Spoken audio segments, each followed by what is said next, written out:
చాలు. ఇష్టానికి మాట్లాడుతూ ఉన్నారు సనాతన ధర్మం మీద.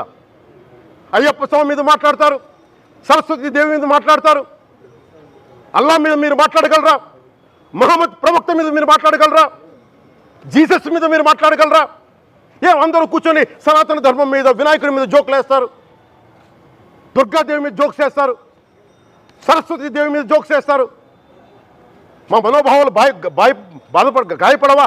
మాకు బాధ ఉండదా? అందుకే నేను ప్రతిపాదించింది ఏంటంటే, ప్రతి దానికి రావలేకపోతున్నాం. సనాతన ధర్మ రక్షణ board is order of the day.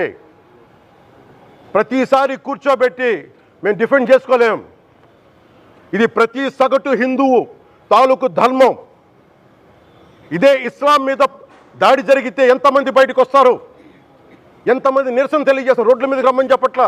కనీసం మీకు కోపం కూడా రాకపోతే మేము ఏం చేస్తాం? గుడికి వెళ్ళే ప్రతి హిందూ